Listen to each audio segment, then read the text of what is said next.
Olá, meu irmão e minha irmã, que alegria estar com você em mais um programa Palavra Viva e esse muito especial, nesta segunda-feira de oitava de Páscoa. Já há um dia aí nós celebramos a ressurreição de nosso Senhor Jesus Cristo e essa celebração se estende no prazo de 8 dias. Por quê? Porque a igreja entende que o único dia com 24 horas é muito pouco para celebrar o grande mistério da ressurreição. É por isso que a igreja estende por mais 8 dias e aí a gente celebra a oitava de Páscoa, aonde nós podemos viver esta alegria, esta satisfação de fazermos parte da ressurreição de Jesus. Nós que passamos pelo Calvário com Ele, que morremos com Ele, agora podemos ressuscitar com Ele. E dentro desta alegria celebrarmos, e celebrarmos com o coração rejubilando, com o coração alegre, com um coração exultante de alegria, na certeza de que Deus está conosco, de que Cristo ressuscitou e vive. Vai dizer São Paulo, né? Se Cristo não tivesse ressuscitado, seria em vão a nossa fé, seria em vão aquilo que fazemos. Portanto, meus irmãos, a ressurreição de nosso Senhor Jesus Cristo, a Páscoa, a celebração da Páscoa é a centralidade da nossa fé, é o motivo maior da nossa fé. É por isso que essa celebração ela se estende para que possamos vivê-la melhor. E o Senhor te convida a isso hoje, a viver uma Páscoa melhor, a viver este tempo pascal melhor, sem se deixar levar por si mesmo, sem se deixar levar por coisas que não precisam estar. É tempo de ressurreição. Portanto, é tempo de abandonarmos aquilo que nós não precisamos e ficarmos somente com aquilo que nos traz vida. É isso que o Senhor quer, que fiquemos com aquilo que nos traz vida. E o que é que nos traz vida? Além da vontade de Deus, além do querer de Deus. Portanto, que o Senhor hoje possa adentrar no teu coração e ressuscitar aí em você, ressuscitar aí na tua casa, e assim ressuscitar também a você, ressuscitar os seus, de forma que você possa participar desse grande mistério, com um coração exultante, com um coração alegre, com um coração como quem quer, a todo momento anunciar que Cristo ressuscitou e vive para sempre. Portanto, meus irmãos, eu te convido a pegar comigo a palavra de Deus, o Evangelho de hoje, presente no Evangelista Mateus, capítulo 28, versículos de 8 a 15. Mateus 28, de 8 a 15. Vai dizer assim: Elas se afastaram prontamente do túmulo, com certo receio, mas ao mesmo tempo com alegria, e correram a dar a boa nova aos discípulos. Nesse momento, Jesus apresentou-se diante delas e disse: Salve! Aproximaram-se elas e, prostradas diante dele, beijaram-lhe os pés. Disse-lhe Jesus: Não temais, ide dizer aos meus irmãos que se dirijam para a Galileia, pois é lá que eles me verão. Enquanto elas voltavam, alguns homens da guarda já estavam na cidade para anunciar o acontecimento aos príncipes dos sacerdotes. Reuniram-se estes em conselho com os anciãos.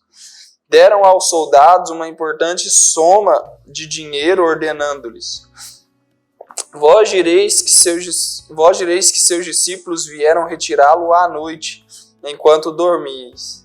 Se o governador vier a sabê-lo, nós o acalmaremos e vos tiraremos de dificuldade.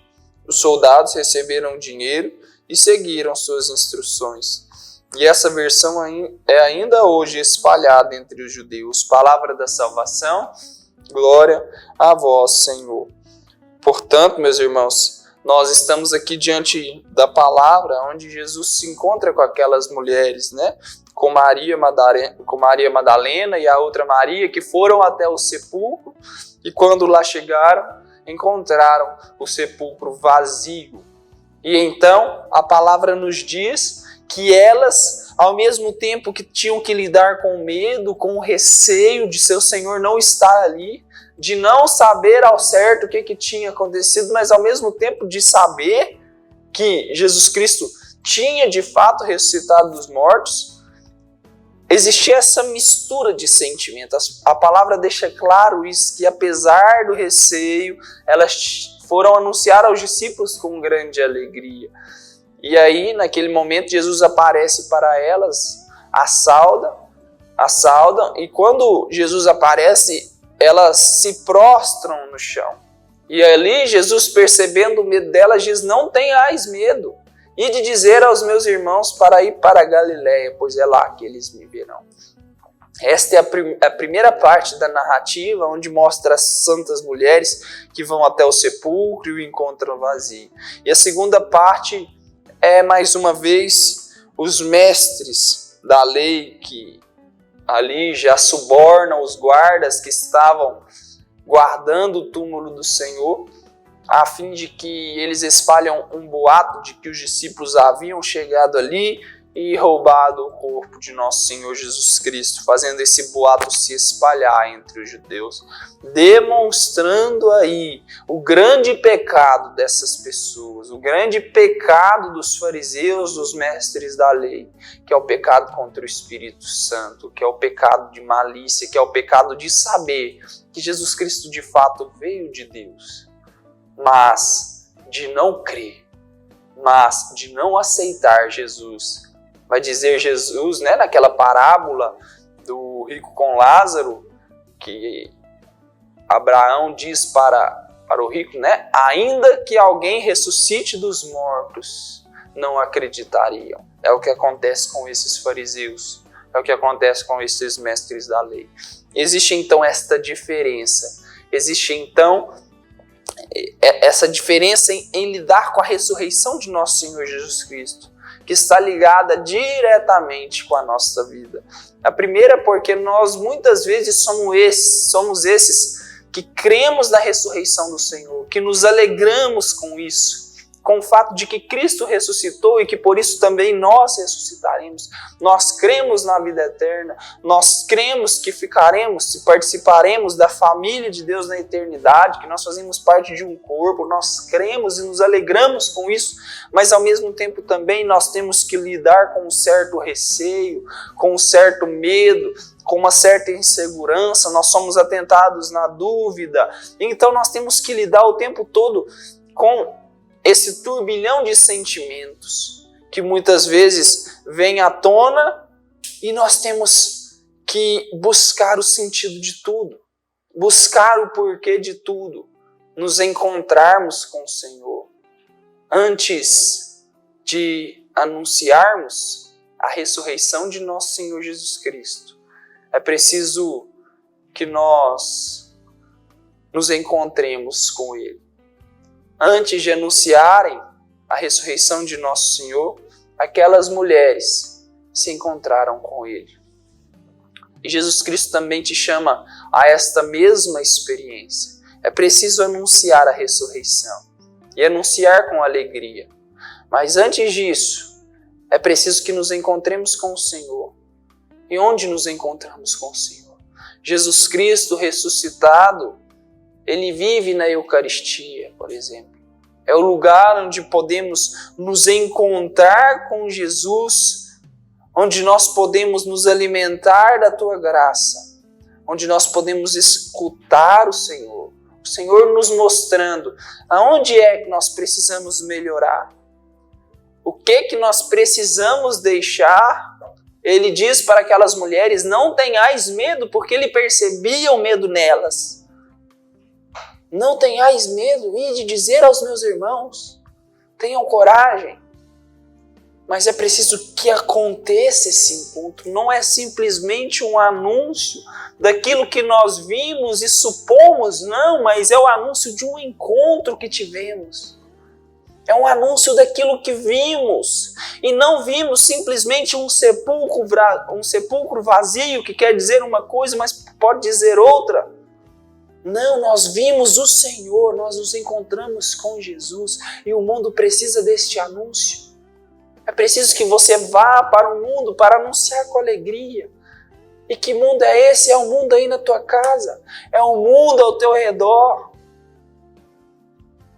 Dizendo para os outros que Jesus Cristo vive, dizendo com alegria, permitindo com que essa alegria exale do teu coração, como exalou do coração daquelas mulheres. E quando isso começar a acontecer a partir deste encontro com Jesus, então de fato, todos saberão que Cristo ressuscitou. Que Cristo ressuscitou e vive para sempre. Mas é preciso que nós permitamos que Jesus se encontre conosco.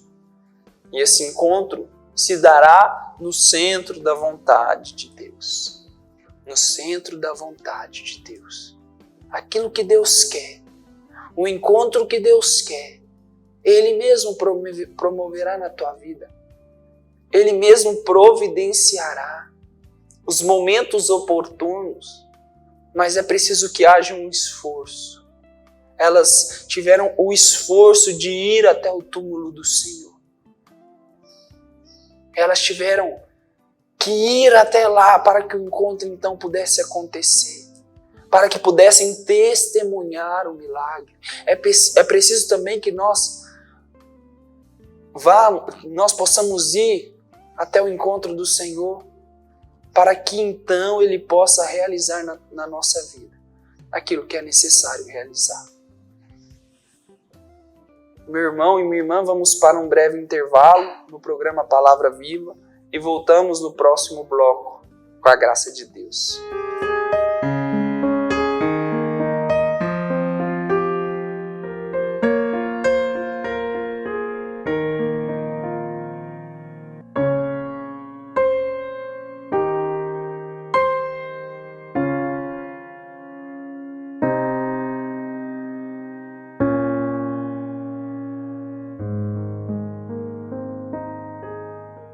Olá, meu irmão, minha irmã, estou precisando da sua ajuda para que juntos possamos zelar pelas vidas dos idosos que estão lá no nosso lar dos idosos. Precisamos da sua ajuda para manter aquela casa. A sua pequena contribuição mensal, fazendo-se amigo do lar, vai nos ajudar a comprar medicamentos, comida, material de higiene, material de secretaria, pagar a folha de funcionários, também aquilo que diz respeito aos gastos mensais daquela casa. Você pode ser, portanto, um amigo do nosso lar dos idosos. Aqui no telefone que está na tela, você pode então ter mais informações de como nos ajudar nessa obra de cuidado da vida.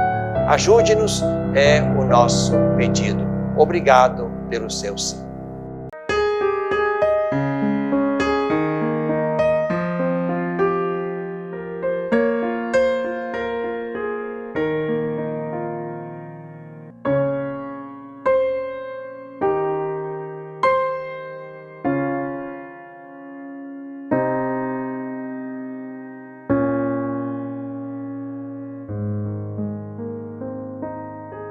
Estamos de volta com o programa Palavra Viva.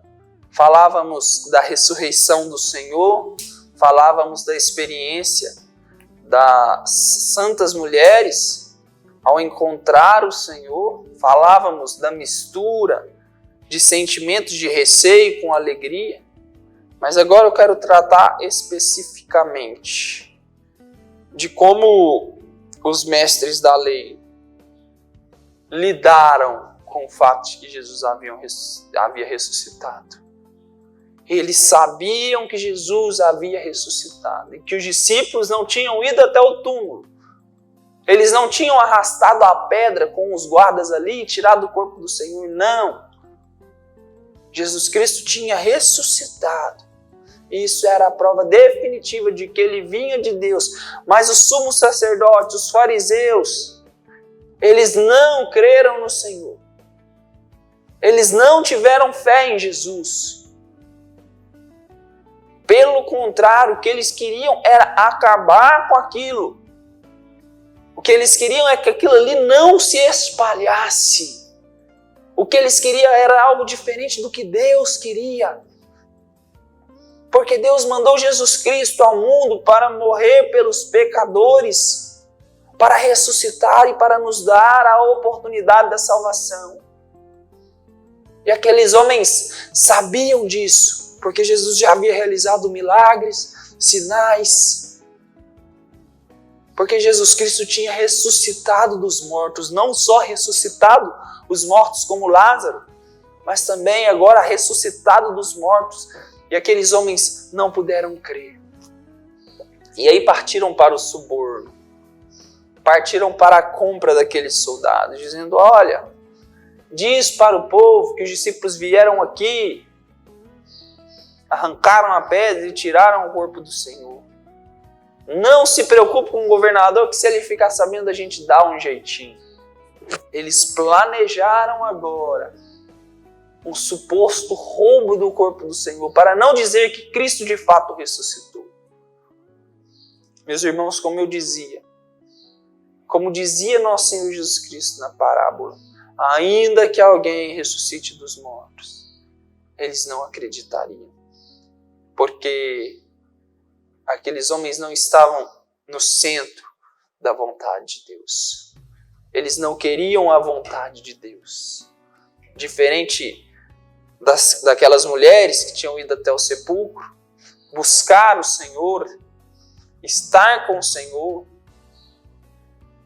que estavam no centro da vontade de Deus, aqueles homens estavam fora, porque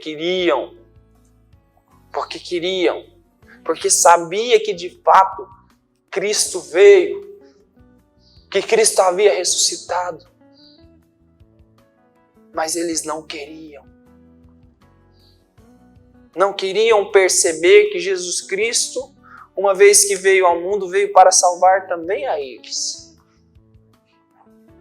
Então fizeram de tudo para que aquilo ali se espalhasse. É necessário que nos vigiemos, para que a nossa vivência de fé não seja uma vivência farisaica, de quem diz que ama a Deus, mas que na realidade não ama, mas que na realidade não crê, mas que na realidade acha que não precisa de tanto, mas que na realidade olha para as coisas da igreja e começa a criticar, mas que na realidade não quer ter o compromisso de estar com o Senhor, mas que na realidade inventa mentiras e mentiras e mentiras,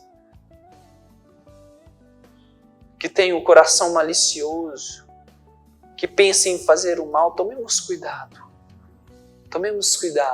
para que não sejamos assim. Jesus Cristo ressuscitou e nós precisamos lidar com a ressurreição de nosso Senhor Jesus Cristo com muita alegria.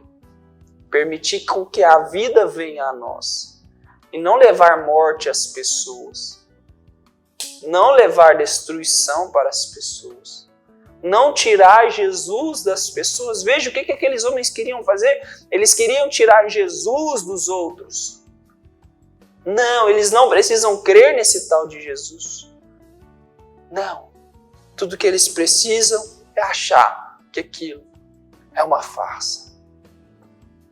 E diante desta realidade, meus irmãos, é necessário que façamos também um exame de consciência, de que nos vigiemos a todo tempo para não permitir com que o mal faça com que a nossa vida seja uma vida fora da presença do Senhor, fora da vontade dEle. O que é a vontade de Deus para a nossa vida? Que nós nos santifiquemos por meio do Espírito Santo. O Espírito Santo, aquele que nos santifica e que nos rege, é o que faltava, em primeiro lugar, para os mestres da lei e os fariseus, que embora soubessem interpretar a lei, que embora tivessem inteligência diante dos judeus, que embora se mostrasse como aqueles que aguardavam o Messias como sumo sacerdote no templo naquele ano, Caifás, que embora apresentasse-se como homens de Deus, mas na realidade de Deus não tinha nada. Lhes faltava o Espírito Santo. Lhes faltava um olhar para, de fato, aquele que era o Messias e um olhar de fé. Lhes faltava conversão.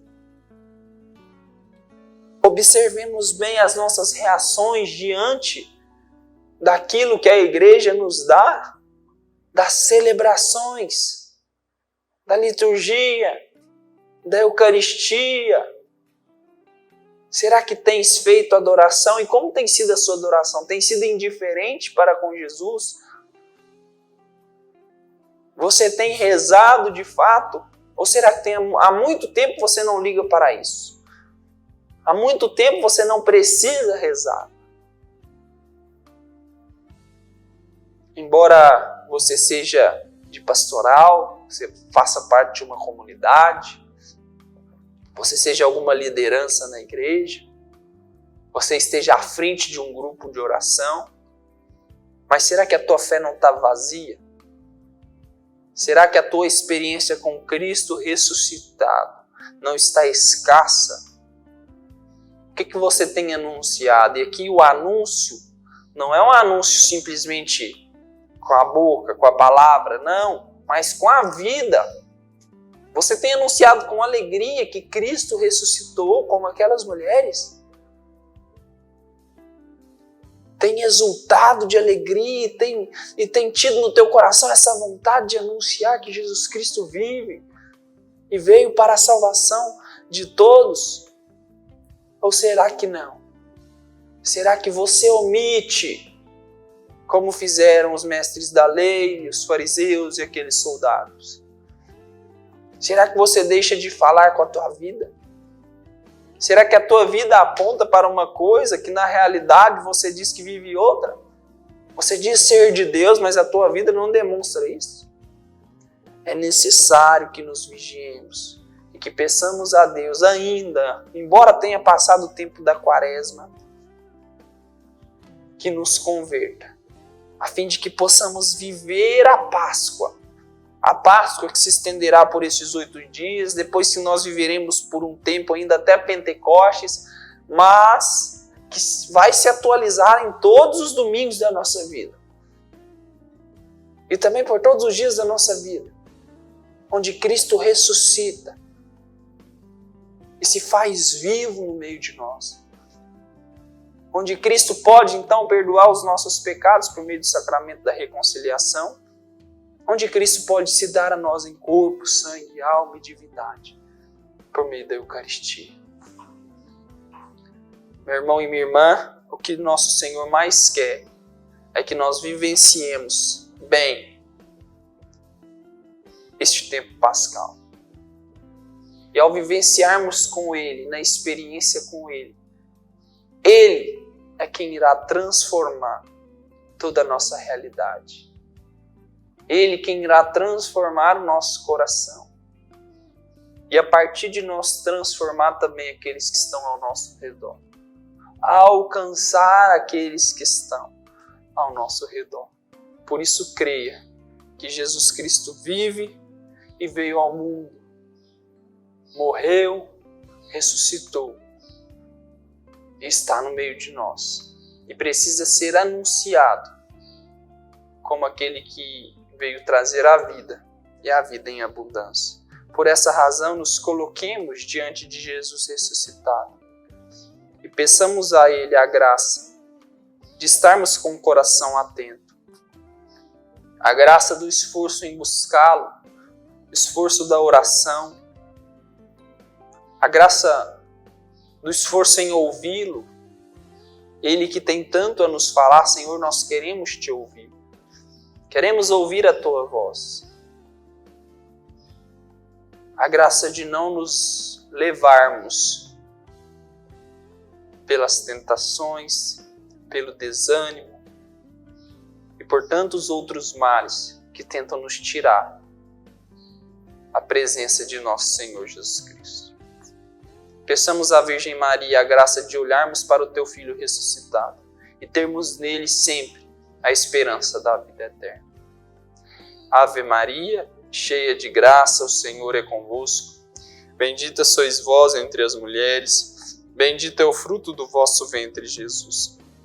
Santa Maria, Mãe de Deus, rogai por nós, pecadores, agora e na hora de nossa morte. Amém. Meu irmão e minha irmã, foi uma alegria estar com você em mais este programa Palavra Viva. Até a próxima semana, se Deus quiser.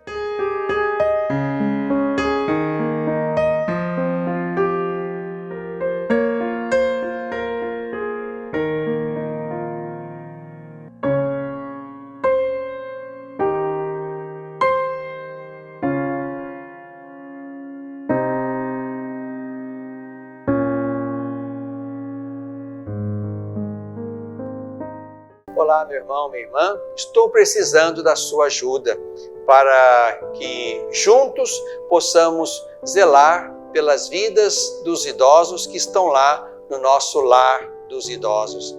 Precisamos da sua ajuda para manter aquela casa. A sua pequena contribuição mensal, fazendo-se amigo do lar, vai nos ajudar a comprar medicamentos, comida, material de higiene, material de secretaria, pagar a folha de funcionários, também aquilo que diz respeito aos gastos mensais daquela casa. Você pode ser, portanto, um amigo do nosso lar dos idosos. Aqui no telefone que está na tela, você pode então ter mais informações de como nos ajudar nessa obra de cuidado da vida. Ajude